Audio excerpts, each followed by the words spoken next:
Je ne prétends pas me concentrer sur l'Holocauste, car les Américains ont fait quelque chose de semblable avec les indigènes et les Israéliens avec les Palestiniens. Les Américains peuvent afficher leur drapeau sur leur propre territoire sans critique, mais si nous faisons cela, nous serons accusés de nazis. On ne peut pas affirmer fièrement qu'on est allemand. Beethoven était aussi allemand, mais maintenant tout est vu à travers les lunettes de la Seconde Guerre mondiale. Si vous demandez à vos grands-parents s'ils ont soutenu le régime, ils ne vous donneront pas de réponse directe. Ce que vous venez d'entendre sont quelques phrases dites par des étudiants allemands en discutant de l'Holocauste. Aujourd'hui, l'extermination de masse réalisée par le Troisième Reich est étudiée dans presque toutes les écoles de la planète. Mais que se passe-t-il dans les salles de classe allemandes? Comment les crimes commis par les générations précédentes sont-ils enseignés? Et quel est l'impact de cela sur les esprits des jeunes? Aujourd'hui, nous verrons comment les Allemands préservent la mémoire de ces événements et quels défis ils affrontent aujourd'hui. L'Allemagne fait-elle vraiment face à son passé ou minimise-t-elle ses atrocités? Depuis la fin de la Seconde Guerre mondiale, tous les pays ont construit une sorte de narrative sur ce conflit brutal et sanglant qui a changé l'humanité pour toujours. En général, les gouvernements s'efforcent de combattre les versions négationnistes qui cherchent à cacher la barbarie du Troisième Reich. En Allemagne, ce n'est pas seulement une politique culturelle, mais quelque chose qui imprègne toute la société et l'État, car cela concerne leur propre passé et les crimes commis par les ancêtres de leur population. Comment enseigner une histoire qui reflète négativement sur sa propre nation? Pendant de nombreuses années après la guerre, le national-socialisme était un sujet tabou parmi les familles. Les parents et les grands-parents n'étaient pas questionnés sur leur implication. Les autorités allemandes priorisent des politiques visant à préserver la mémoire et à fournir une éducation historique sur les événements qui se sont produits dans les décennies de 1930 et 1940 en Allemagne. L'Holocauste n'est pas vu comme un événement historique ordinaire, cette posture se reflète dans la fréquence et la manière dont le sujet est abordé dans les écoles. Le meurtre de masse par le nazisme est une partie obligatoire et fondamentale du programme éducatif. Actuellement, l'approche pédagogique de ce chapitre historique cherche à promouvoir la réflexion critique sur le passé dans la société, ainsi qu'à éviter que de tels crimes ne se reproduisent à l'avenir. Normalement, la première introduction aux atrocités de la Seconde Guerre mondiale se fait en 9e ou 10e année, avec des élèves d'environ 15 ans. On considère qu'à cet âge, ils sont prêts à apprendre sur les industries de la mort établies par l'Allemagne nazie et les tactiques inhumaines employées pour anéantir les Juifs, les Tziganes et d'autres minorités. La brutalité de l'armée d'Adolf Hitler représente un défi sérieux pour les éducateurs. Quand quelqu'un est-il assez mature pour comprendre le gazage de centaines de milliers de Juifs? Comment cela affecte-t-il l'esprit d'un jeune Allemand d'apprendre sur les punitions imposées dans les ghettos? Les réponses à ces questions ont varié au fil des ans. Plus tard, nous raconterons comment cela était enseigné dans le passé, mais pour l'instant, concentrons-nous sur le présent. Une caractéristique particulière de la politique éducative en Allemagne est qu'elle relève de la juridiction des gouvernements des Länder et de la conférence des ministres de l'éducation, un organe national qui fait des recommandations sur l'enseignement. Cette institution a vu le jour dans les années 1960 et l'une de ses préoccupations a été la place de l'Holocauste dans les salles de classe. À cet égard, les enseignants ont une totale liberté pour développer diverses activités pédagogiques sur le sujet, y compris des visites de camps de concentration. Cependant, ces tâches ne sont pas obligatoires et leur mise en œuvre dépend uniquement de la volonté et du choix personnel de l'éducateur. En général, lorsque les élèves arrivent en 9e ou 10e année, leurs études commencent par un cours spécial et une excursion dans des lieux commémoratifs où les atrocités commises par le Troisième Reich sont rappelées. Écoutons le docteur Horst Seffen, directeur de la presse du musée de l'ancien camp de Sachsenhausen, expliquer l'importance de ces lieux. Il montre que les camps de concentration ont vraiment existé, que les crimes de l'Holocauste ont vraiment eu lieu, car il y a des négations non seulement en Allemagne, mais partout dans le monde. Nous avons fait de grands efforts pour maintenir cette mémoire pour l'avenir. Actuellement, nous avons environ 22 000 noms de personnes qui ont été tuées ou sont mortes ici, mais nous pensons que 20 000 ou plus ont été tués ici, dont les noms ne seront jamais découverts. Les voyages dans ces musées sont promus par des groupes étudiants, comme le comité étudiant de Berlin, qui défend l'inclusion obligatoire de visites aux camps de concentration dans le programme scolaire. Cette proposition inclut la prise en charge totale des frais par le gouvernement comme une politique pour neutraliser le négationnisme croissant concernant les crimes nazis. L'idée est que, en visitant les couloirs et les cellules où des centaines de milliers de personnes ont péri, tout sentiment national-socialiste serait éradiqué. Cependant, ces méthodes ne semblent pas obtenir les résultats escomptés. En 2017, Une enquête menée auprès d'élèves d'écoles allemandes par la Fondation Körbe a indiqué que moins de la moitié des jeunes Allemands étaient conscients de l'existence d'Auschwitz. Le résultat a mis en évidence les difficultés rencontrées par la politique allemande en matière de questions historiques et la déconnexion entre les jeunes générations et leurs parents et grands-parents. En termes concrets, des élèves âgés de 14 à 16 ans ont été interrogés sur le sujet et seulement 47% connaissaient le camp d'extermination où plus d'1 million de vies innocentes ont été détruites. En élargissant le champ, les jeunes de 17 ans étaient plus familiarisés avec l'histoire du Troisième Reich, mais montraient encore une ignorance préoccupante à l'égard d'un des événements les plus significatifs du XXe siècle, qui avait son épicentre dans leur propre pays.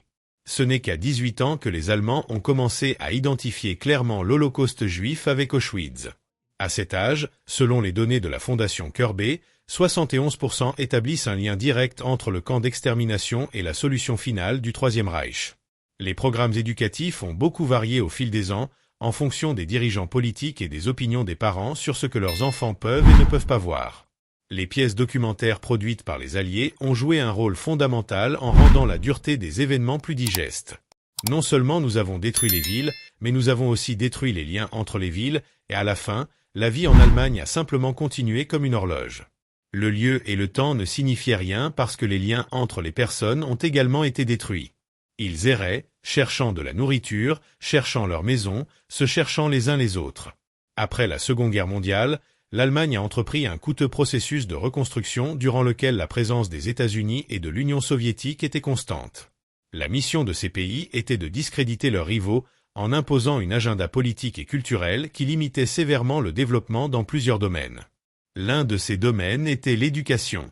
Avec une population appauvrie et une structure de construction pratiquement inexistante, les écoles allemandes se sont limitées pendant des années à enseigner seulement l'alphabétisation et à instruire en mathématiques et en sciences exactes pour leurs élèves.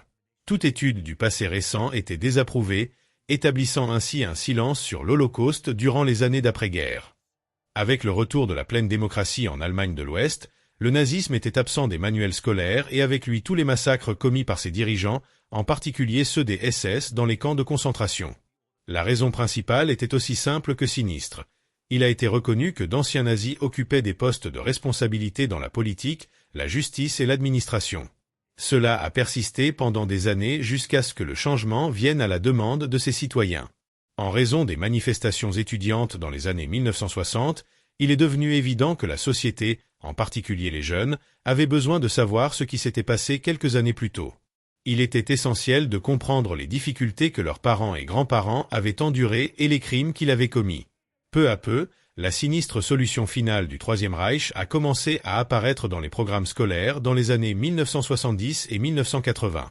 Il était courant que des images réelles de camps de concentration soient montrées dans les salles de classe. Des tombes ouvertes avec des milliers de corps squelettiques et le regard éternellement traumatisé des quelques survivants étaient des éléments fréquents dans les programmes scolaires précédents.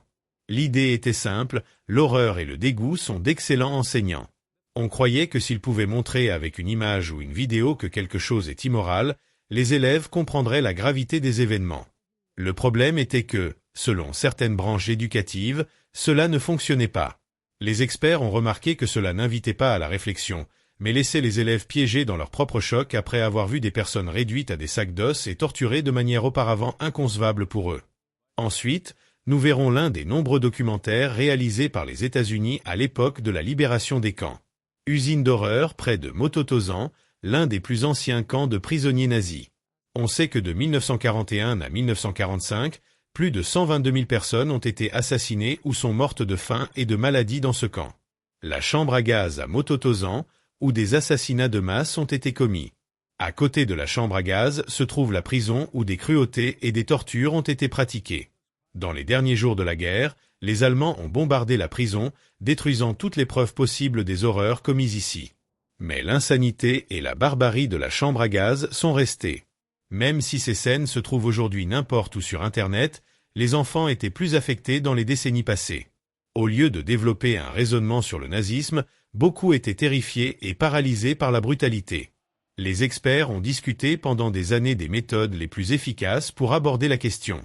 En 1994, ce débat s'est terminé par une révolution dans l'enseignement du Troisième Reich dans les écoles, lorsque les autorités ont décidé d'appliquer une série de mesures pour moderniser les programmes éducatifs. L'accent a été mis sur le développement des compétences de pensée critique et d'empathie chez les élèves. L'objectif n'était pas seulement de montrer les horreurs de l'Holocauste, mais de garantir que les jeunes comprennent les conséquences des préjugés et de la discrimination à l'échelle mondiale. Les éducateurs ont commencé à utiliser une approche plus interdisciplinaire, intégrant des histoires personnelles et des récits de survivants au cours d'histoire. De plus, on a commencé à accorder plus d'attention au contexte social et politique qui a permis l'émergence du nazisme. Cela a aidé les élèves à comprendre que l'Holocauste n'était pas un événement isolé, mais le résultat d'une série de facteurs complexes qui se sont accumulés au fil du temps. Actuellement, les programmes éducatifs incluent des visites à des musées et des mémoriaux, ainsi que des activités pratiques, telles que la reconstitution de débats historiques et l'analyse de sources primaires. Ces expériences immersives aident les élèves à se connecter émotionnellement à l'histoire et à développer une compréhension plus profonde des événements. Un autre aspect important est l'inclusion de sujets liés à la résistance au nazisme et aux histoires d'individus et de groupes qui ont risqué leur vie pour sauver les persécutés.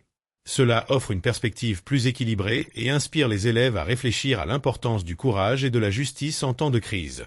De plus, la technologie joue un rôle fondamental dans l'enseignement moderne de l'Holocauste. Des ressources numériques, telles que des documentaires interactifs, des expositions virtuelles et des plateformes éducatives en ligne, sont utilisées pour compléter l'apprentissage en classe. Ces outils permettent aux élèves d'explorer l'histoire de manière plus dynamique et engageante, en plus d'offrir un accès à une vaste gamme d'informations et de perspectives. Un autre défi auquel sont confrontés les éducateurs est la diversité croissante dans les salles de classe allemandes.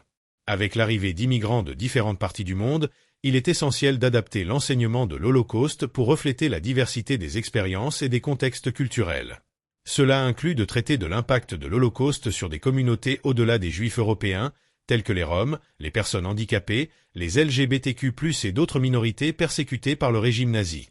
Cette approche inclusive aide à créer un environnement d'apprentissage plus accueillant et compréhensif pour tous les élèves, quelles que soient leurs origines.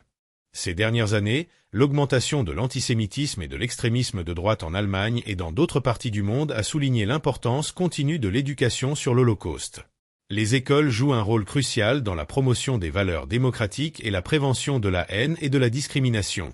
Les programmes éducatifs doivent être continuellement mis à jour et adaptés pour répondre aux défis contemporains et garantir que les leçons du passé soient transmises aux futures générations. Pour conclure, l'approche allemande en matière d'enseignement de l'Holocauste a évolué de manière significative au fil des décennies, passant d'un silence initial à un programme éducatif robuste et multidisciplinaire. Bien qu'il reste des défis à relever, les politiques et pratiques actuelles visent à garantir que les jeunes Allemands comprennent pleinement la gravité des crimes commis par le Troisième Reich et soient préparés à construire un avenir plus juste et égalitaire. L'éducation sur l'Holocauste en Allemagne sert de modèle pour d'autres nations qui doivent enseigner les événements traumatiques de leur passé et souligne l'importance de maintenir vivante la mémoire historique pour éviter que les horreurs du passé ne se répètent. Et vous, pensez-vous que l'Allemagne minimise son passé nazi dans les écoles ? Vous voulez continuer à percer les mystères de l'histoire ? Alors cliquez sur la vidéo qui apparaît sur votre écran, je vous y retrouve.